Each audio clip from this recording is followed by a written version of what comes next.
One Piece itu satu anime di mana bajak laut yang selama ini dianggap sebagai eh, tokoh yang jahat.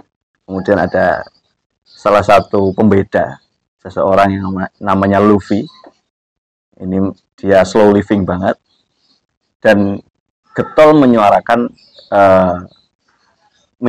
dan melawan ketidakadilan dan pemerintahan yang korup. Sampai kita itu Menerima menerima. Ini kan kampanye kita, Gus. Siap. Jadi untuk memilih pemimpin ya, memang benar-benar dilihat dari figur, dilihat dari visi misi, rekam jejak, dan yang membawa kebermanfaatan. Kalau ada sesuatu yang hak itu harus diambil dengan uang, maka mengambil dengan uang itu wajib. Bukan saya mengatakan politik uang itu wajib.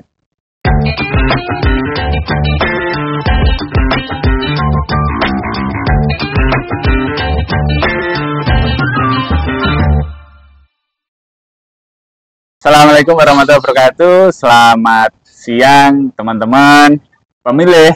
Kembali lagi ke Bincang Demokrasi Podcast Kabupaten Kediri. Siang ini kita kedatangan tamu yang luar biasa, yaitu salah satu Ketua PC GP Ansor Kabupaten Kediri. Siapa dia? Mas Gus Kanzul Fikri. Ngapunten. Siap. Oke. Gus, terima kasih sudah hadir di podcast kami. Nah, sebelumnya bisa berkenalan diri. Itu kameranya. Oke. Nanti siapa namanya, terus sebagai apa, monggo. Oke, saya Muhammad Kanzul Fikri sebagai Ketua PC GP Ansor Kabupaten Kediri tahun masa khidmah 2024-2028. Alhamdulillah pada pagi hari ini bisa berbincang bersama teman-teman dari KPU. Ya, semoga bisa berjalan dengan baik dan membawa manfaat yang besar. Oke, terima kasih. Gus, ini kan saya lihat-lihat ini Gus Ploso, Pondok Pesantren Ploso yang muda, yang kira-kira viral di Kabupaten Kediri. Itu dan sekarang juga menduduki puncak tertinggi di GP Ansor. Gus, bagaimana rasanya, Gus? Ya, kebetulan saja. Jujur saja saya ini istilah Jawa nih dijlomprong nih sama bolo-bolo. Saya ini di bahasa Jawa di jengkrak nih untuk jadi Ketua PC GP Ansor Kabupaten Kediri. Saya pikir awalnya enak, awalnya gampang, tapi ternyata alhamdulillah agak lumayan berat juga, membawai 26 PAC di 26 kecamatan seluruh Kabupaten Kediri yang alhamdulillah ternyata kegiatannya ini lumayan cukup menyita waktu dan pikiran, apalagi kami sebagai manusia yang lahir di pondok pesantren tentu memiliki tanggung jawab utama, yaitu nguri-nguri tinggalane mbah, yaitu pondok pesantren. Jadi kita harus pintar-pintar membagi waktu untuk ngaji di pondok dan berkhidmah di Nahdlatul Ulama. Alhamdulillah sampai sekarang semuanya berjalan dengan baik dan dibantu oleh sahabat-sahabat kami di pengurus harian dan di pimpinan di anak cabang, semuanya bahu-membahu. Alhamdulillah semua kegiatan berjalan dengan baik dan lancar. Ya, bagaimana Gus menyeimbangkan beberapa kegiatan? Jadi sebagai bangkoni pondok di organisasi dan jenengan juga ada bisnis apa enggak? Ada, ya? Ada bisnis, ada keluarga. Itu ada 4 kegiatan yang kira-kira bagaimana cara membagi? Ya itu tadi, alhamdulillah kami di pondok juga dibantu oleh banyak pengurus, di organisasi juga dibantu oleh banyak pimpinan-pimpinan yang lain. Yang nggak ada pembantunya itu di keluarga ini. Ya. Karena seorang kepala keluarga ini kan nggak ada kepala satu, kepala dua. Ya. Kalau di KPU kan ada ketua, ada komisioner. Ya. Kalau di keluarga kan nggak ada. Kepala keluarga ya satu. Ya mungkin itu yang nggak bisa dikorbankan. Untuk yang lain, terutama di organisasi ya, saya kalau ada tabrakan terutama sama kegiatan di pondok, sama kegiatan ngaji, itu sering saya disposisikan ke sahabat-sahabat yang lain, terutama untuk kegiatan-kegiatan yang istilahnya kalau saya nggak hadir pun kegiatan tetap berjalan lancar, itu biasanya sering kita disposisikan ke sahabat-sahabat yang lain, terutama untuk kader-kader yang baru-baru muncul, agar nanti kaderisasi ini selalu berjalan lancar, karena kami kan periodik ya. Sampai 2028, jangan sampai nanti ketika masa khidmat habis itu tidak ada kader gitu. Menarik. Jadi seorang pucuk pimpinan memang harus bisa mendistribusikan kader. Betul sekali, betul sekali. Jadi untuk mencetak beberapa kader untuk menjadi penerus, generasi penerus, betul. Untuk menjadi pemimpin selanjutnya. Betul. Mungkin itu perkenalan ya. Jadi memang sosok Gus Fikri ini sosok yang muda, energik, bisa membagi banyak waktu untuk beberapa kegiatan. Nah, ini dari kacamata GP Ansor nih, ini sudah mulai masuk materi, Gus. Siap. Jadi dari kacamata Ansor itu, bagaimana sih melihat atau pandangan tentang demokrasi itu? Kalau kita di Nahdlatul Ulama jelas ya. Dari dulu, dari pendahulu kita, dari kiai-kiai kita, dari guru-guru kita sudah jelas bahwa demokrasi, terutama di negara kita ini berasaskan tasamuh, tawasud, tawazun, ya, berimbang, toleransi. Ya. Nah, dari situ tentu nanti akan memunculkan produk-produk demokrasi yang berkeadilan. Kalau secara teorinya kan seperti ini, secara teorinya seperti itu. Di pandangan NU, ya demokrasi harusnya, idealnya memang seperti itu. Toh, kalaupun di negara kita itu belum bisa tercapai secara utuh, anggaplah negara kita ini sedang berproses. Nah, gitu aja lah. Berarti sangat mendalam ya pandangan tentang demokrasi. Tentang demokrasi Indonesia, khususnya di Kabupaten Kediri. Bagaimana sih? Apakah sudah berjalan dengan sesuai dengan garis-garis besar Aswaja tadi? Ya, itu atau masih belum pada relnya? Ini mungkin bisa berkomentar sedikit, Gus. Ini sesuai? Ya, oke. Sesuai atau tidak itu kan tergantung siapa yang menafsiri ya. Soalnya gini. Pertanyaan ini kadang kalau dilempar ke tokoh yang kebetulan kalah dalam konstelasi pemilihan, itu nanti pasti beliau akan mengatakan, oh ini belum sesuai ini. Karena kalah ya kan. Kalau menang mengatakan, oh ini sudah sesuai. Jadi tergantung siapa yang menafsiri. Kalau saya secara pribadi melihat apa demokrasi yang ada di Indonesia, terkhusus di Kabupaten Kediri ini sudah berjalan baik, terbukti beberapa kali kita mengadakan pemilihan umum, terutama di akhir-akhir ini ya.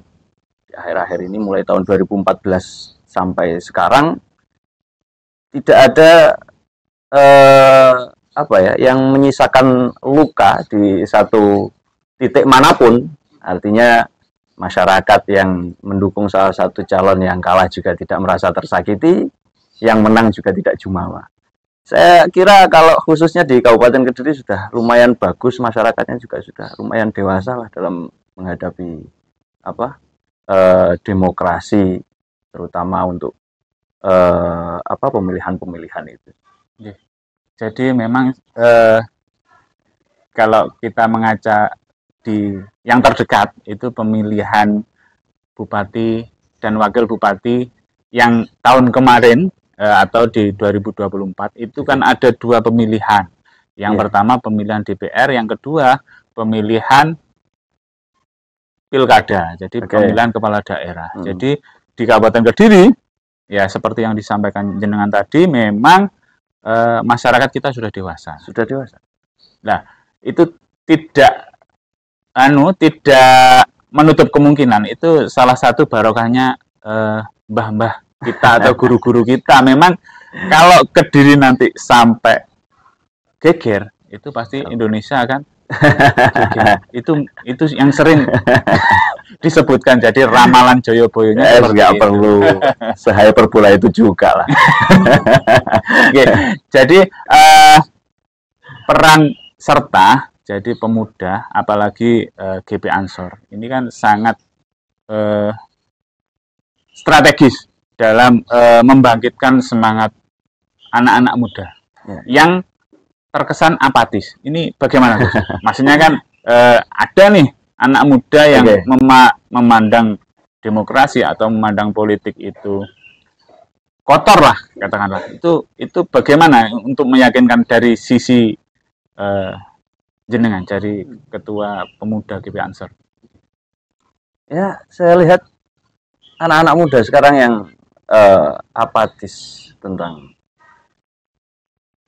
hasil produk dari demokrasi kita, itu saya kira karena terpengaruh oleh berita-berita yang ya kita tahu sendirilah ya, setiap hari ini berita buruk tentang pemerintahan ini selalu hadir di handphone kita, selalu hadir di kanal-kanal berita yang lain.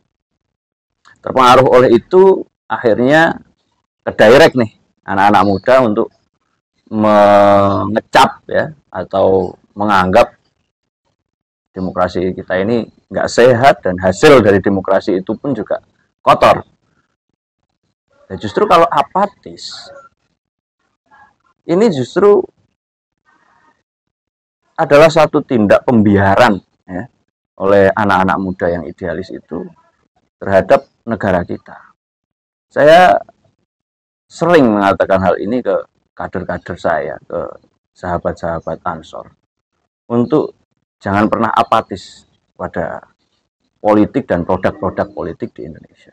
Justru kita sebagai anak muda yang dipergerakan, yang masih idealis, ini harus terus menyuarakan idealisme itu. Mumpung masih muda dan mumpung masih dipergerakan. Tapi sayangnya, ya ini sayangnya, anak-anak muda yang dulu idealis itu kadang kalau sudah dapat sudah dapat jabatan, udah nanti kan ini nih awal-awal idealis, sering menyuarakan ketidakadilan dan lain sebagainya, terus kemudian dilirik oleh salah satu partai, dilirik untuk menjadi kepala daerah dan lain sebagainya, atau menteri atau yang lain. Ini kadang idealisme ini luntur karena tertutup oleh kepentingan-kepentingan dari pihak-pihak yang ada di belakang beliau. Nah, ini yang kami sayangkan. Gitu. Di mana ini? Di mana ini pemuda-pemuda yang dulu idealis, pemuda-pemuda yang dulu sering menyuarakan ketidakadilan, yang sekarang sudah menduduki jabatan, kok diem-diem aja, gitu loh. Akhirnya misi kita sebagai insan-insan pergerakan ini semakin kesini semakin nggak jelas ini arahnya.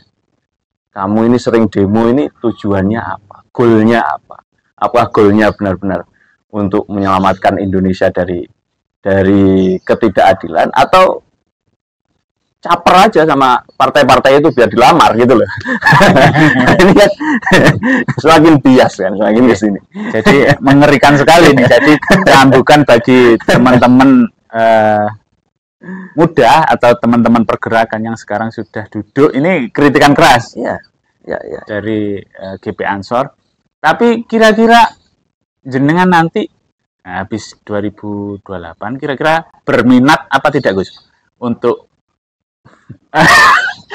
untuk apakah nanti hanya maksudnya pergerakan, untuk menyuarakan hanya ini kan jenengan belum dilirik ya.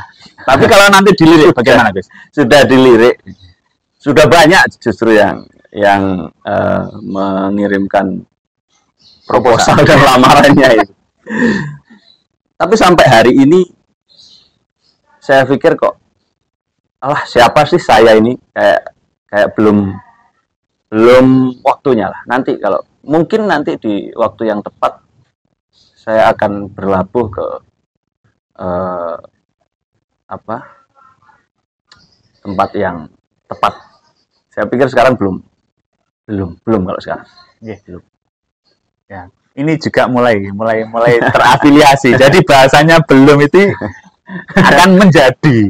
Jadi teman-teman pemilih, kita lihat beberapa tahun yang akan datang. Apakah ada foto saya di suara kalian? Tapi memang yang seperti yang jenengan sampaikan tadi, meskipun ini juga sebagai jenengan mengingatkan yang sudah jadi atau mengingatkan untuk diri jenengan sendiri. Ya itu pasti. Ketika sudah jadi. Ya itu pasti. Kalaupun nanti, saya ini kan takut, karena saya belum pernah ada di posisi itu. Saya melihat banyak sahabat-sahabat saya yang dulu dipergerakan begitu vokal menyuarakan ketidakadilan, terus sekarang sudah menduduki jabatan-jabatan tertentu, kemudian seperti hening. Kalau HP itu seperti di silent dan getarnya pun nggak ada. Nggak ada getarannya. Getarnya pun nggak ada. Jangankan ada dering, getarnya pun nggak ada. Justru saya penasaran. Godaan apa yang membuat mereka ini bisa jadi seperti itu? Satu, penasaran. Yang kedua, ini agak sedikit takut juga, gitu loh. Kira-kira kalau saya ada di posisi mereka, apakah saya juga akan tergoda atau tidak?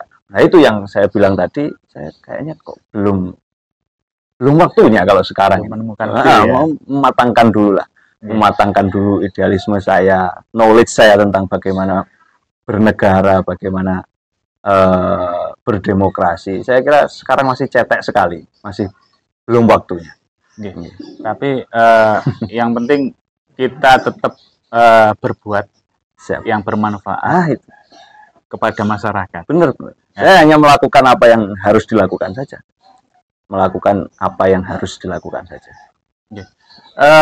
Mungkin negara kita kan mau diseret nih, kayak gerakannya anak muda yang viral itu ada bendera One Piece. Nah, ini kan salah satu bentuk ketidakpercayaan lah kepada sebuah pemerintahan. Itu bagaimana tanggapan yang ada di media itu, bagaimana tanggapan sebagai ketua? Kayaknya nggak ada di skrip ya ini. ya. Tapi ya itu cukup menarik sih. Cukup menarik, di mana apakah itu salah satu muda. Jadi gini. Ya untuk yang FOMO aja ya, ini belum tahu. One Piece itu satu anime di mana bajak laut yang selama ini dianggap sebagai tokoh yang jahat. Kemudian ada salah satu pembeda, seseorang yang namanya Luffy. Ini dia slow living banget dan getol menyuarakan dan melawan ketidakadilan dan pemerintahan yang korup. Di dalam animenya itu seperti itu. Dan ini anime yang panjang sekali. Simbol tengkorak dengan topi jerami, ya, itu identik dengan simbol perlawanan terhadap tata negara yang korup. Mungkin anak-anak muda sekarang ini sudah semakin kreatif ya dalam menyuarakan keresahannya terhadap negara ini. Kalau dulu itu masih main demo-demo dan lain sebagainya, sekarang di era digital, sekarang di era sosial media, idealisnya dengan cukup dengan itu saja. Ternyata cukup dengan bendera One Piece saja, ternyata sudah cukup bikin gaduh di kabinet. Aparat bergerak, menteri bersuara, bahkan sampai presiden pun ikut bersuara. Artinya ini adalah langkah positif. Saya melihat dari langkahnya emang positif yang diambil oleh kawan-kawan muda kita untuk terus melakukan upaya-upaya demonstrasi dengan gaya yang baru.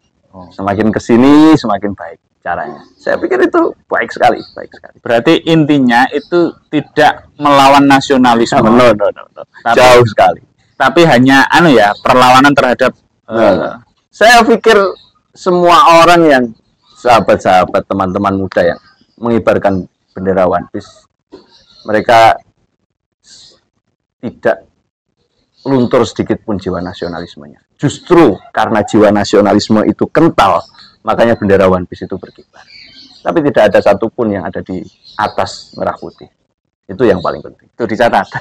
Yang penting benderanya yang paling tinggi adalah merah. Iya, kayak daunnya Gus Dur, anggap aja umbul-umbul lah. Oke. Ini juga menarik juga yang terjadi. Ini sudah agak berkurang sih di tahun 2024 kemarin, yaitu terkait politik identitas. Oke. Nah, ini juga menarik juga kan untuk kita bahas. Ini juga yang diseret-seret ke agama. Oke. Nah, produk-produknya kan banyak itu, Gus. Itu bagaimana? Ini kan tadi anak muda One Piece, tapi yang berkedok agama ini digeret-geret juga nih. Iya. Untuk melawan atau memusuhi negara. Itu bagaimana? Ya sebenarnya kalau saya melihat fenomena semacam itu udah berulang kali terjadi ya. Bukan di Indonesia. Ini hanya sejarah yang berulang.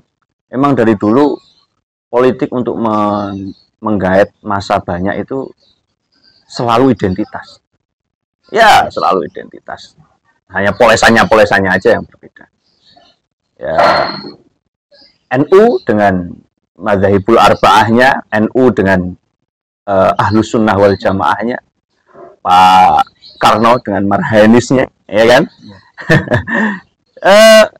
Kalau ditarik sampai ke zaman lama ya, itu politik identitas yang berbalut agama ini memang sudah sangat kental, apalagi di zaman dulu ya, di zaman dulu seperti berkembangnya agama-agama di zaman jahiliyah, banyaknya dewa-dewa di Yunani waktu itu, ada dewa Zeus, ada dewa, mereka ini bikin cerita, ini saya punya dewa baru, ayo disembah bareng-bareng. Nah ini kan akhirnya menggait massa banyak. Ya sebenarnya hanya polesan-polesannya saja yang berbeda, hanya pengulangan-pengulangan sejarah saja. Dan kalau tidak ditanggapi ini pesan saya untuk teman-teman, kalau tidak ditanggapi dengan cara yang dengan hyperbola, ya mungkin nggak akan terjadi masalah sih sebenarnya. Politisasi agama ini memang agama Islam itu kalau kita pelajari secara mendalam bukan hanya melulu tentang bagaimana cara kita menyembah Tuhan. Bahkan di Al-Quran ini banyak sekali cukup mendominasi ayat-ayat mengenai bagaimana cara kita bersosial dengan masyarakat, bukan hanya tentang bagaimana cara menyembah Tuhan. Jadi politisasi agama saya pikir fine-fine aja ya, karena agama ini bukan hanya tentang bagaimana beribadah, tapi juga bagaimana berpolitik dengan baik. Saya pikir itu. Di 2000 sebelumnya itu kan marak nih khilafah, jadi akan mendirikan negara baru di sistem yang baru. Oke. Itu kan bagaimana sikap dari PJ Ansor melihat sudah bubar sebelum bergerak ya? sudah bergerak, sudah banyak mengakar rumput di kalangan masyarakat kita, mulai dari atas sampai bawah. Tapi organisasinya sudah berhasil kita pukul mundur. Kita berhasil meyakinkan pimpinan-pimpinan negara kita bahwa organisasi ini organisasi yang membahayakan untuk kesatuan dan keutuhan negara kita. Alhamdulillah waktu itu oleh Pak Jokowi dibubarkan dan itu dampaknya lumayan bagus. Meskipun akar rumputnya sampai sekarang masih banyak yang hidup, tapi tidak semasif dulu. Apalagi di Kediri. Sudah bersih ya? Enggak bisa dikatakan bersih. Tetap tidak bisa dikatakan bersih. Tapi penyuaraan terhadap perlawanan terhadap Merah Putih, NKRI itu sudah jarang terdengar hari ini. Mereka yang terpapar radikalisme hari ini lebih berhati-hati dalam mensyiarkan fahamnya. Karena tahu akan berlawanan dengan kita. Jadi itu kita kalau mereka berani bersuara lantang ya berarti berani berhadapan dengan kita. Itu gitu. Jadi musuh bersama ya yang akan mengoyak-oyak. Nggak usah bersama, HTI nggak usah bersama, sama GP Ansor aja selesai. Gitu ya. Istimewa jadi ya, memang harus dilawan. Gus, melihat fenomena di pemilu kemarin di 2024 itu ada 2 kegiatan yang besar dan kira-kira pasti nih ada gesekan-gesekan. Nah, ada juga mungkin tentang politik uang. Ini bagaimana pandangan Gus Fikri terkait fenomena masyarakat yang kayaknya duitnya gak tak coblos. Ini mungkin bisa diberi pencerahan nih warga Kabupaten Kediri supaya gimana sih memilih pemimpin itu, apakah dilihat uangnya atau dilihat visi misinya atau bagaimana rekam jejaknya, monggo Gus. Kalau dilihat dari kacamata agama ya gini, kalau ada sesuatu yang hak itu harus diambil dengan uang, maka mengambil dengan uang itu wajib. Bukan saya mengatakan politik uang itu wajib, ya. Bukan saya mengatakan politik one should deal itu jadi wajib, bukan. Tapi jika ada satu calon kepala daerah yang benar-benar membawa sesuatu yang hak dan tidak bisa diambil dengan tanpa uang, maka uang itu wajib. Itu kalau dilihat dari kacamata agama. Apalagi kalau lawannya jelas-jelas batil, gitu loh. Lawannya jelas-jelas batil. Agama ini kan simpel aja, tentang hak dan batil aja. Jika untuk menumpas sesuatu yang batil itu perlu uang, maka uang itu wajib. Jika untuk mengambil sesuatu yang hak itu perlu uang, maka uang itu wajib. Nah, dewasa ini, dewasa ya itu maksudnya itu. Hal-hal seperti ini kemudian dianggap wajar. Gitu loh. Apakah ini yang susah ini? Jujur jadi, aja. Memang ini kalau saya kampanyenya di warga memang jangan sampai kita itu menerima. Ini kan kampanye kita, Gus. Siap. Jadi untuk memilih pemimpin ya, memang benar-benar dilihat dari figur, dilihat dari visi misi, rekam jejak, dan yang membawa kebermanfaatan. Jadi terkait money politik ya, kalau bisa kita berpesan terutama kepada semuanya, baik yang memberi maupun yang menerima, itu jangan sampai lah. Kita berusaha mencerdaskan warga untuk bagaimana sih menjadi warga yang baik, karena satu suara, ngapunten, satu suaranya Pak Camat, Bupati dengan suaranya anak muda yang baru 17 tahun itu sama. Nah, makanya itu demokrasi kita memang akan beda nih. Jadi untuk semuanya itu mempunyai suara satu. Nah, nantinya suatu saat ini hanya mimpi. Jadi suatu saat demokrasi kita berjalan, jadi pemimpin-pemimpin yang akan dipilih kira-kira yang lebih fight atau lebih siap untuk menjadi pemimpin. Itu harapan. Goalnya kan itu ya. Ya. Goalnya adalah kita mendapatkan pemimpin yang benar-benar ideal, yang benar-benar dipilih dengan hati nurani karena visi misinya, karena bukan karena uangnya. Goalnya kan itu. Sebenarnya kalau melihat dalam waktu dekat ini ya sulit itu untuk di anu ya Mas, untuk diwujudkan ya, mimpi itu kayaknya dalam waktu dekat ini sulit. Tapi setidaknya teman-teman yang ada di masyarakat ini kalau memang nggak bisa menolak uangnya, kayaknya kan berat kan, mau diberi uang terus kita nolak itu kan berat kayaknya ya. Kalau misal terlalu sulit untuk menolak uangnya, setidaknya jangan diterima dengan buta, terus kemudian kita tanpa melihat visi misi, tanpa melihat figurnya, tanpa melihat rekam jejaknya, semata-mata hanya karena uang terus kita berikan suara kita. Nah ini yang merusakkan ini. Daya rusaknya besar sekali. Kalau sampai ada mindset bahwa sing ngekek akeh ya kuwi sing tak coba. Artinya kalau memang nggak bisa menolak ya diterima, tapi jangan buta, lihat visi misinya. Toh nanti mereka juga nggak ngawal kalian sampai di TPS juga kan, gitu loh. Nanti di TPS mau nyoblos siapa terserah kalian juga. Jadi ya itu, lihat visi misinya, lihat figurnya, lihat rekam jejaknya, karena nanti akhirnya orang-orang ini juga akan menjadi pemimpin jenengan, gitu loh. Kalau salah pilih, nanti membuat kebijakan yang buruk, yang rugi kita juga, gitu loh. Dan untuk wakil rakyat juga seperti itu. Sama.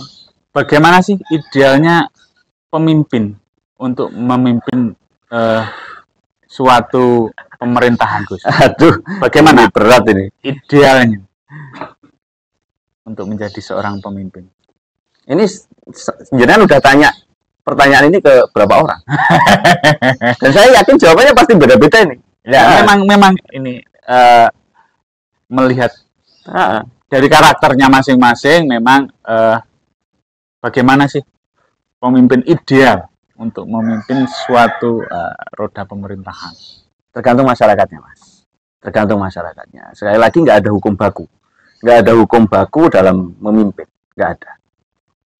Tergantung masyarakatnya, tergantung antropologi daerahnya, itu bagaimana. Ada di satu titik di mana pemimpin otoriter itu jauh lebih efektif daripada pemimpin demokratis.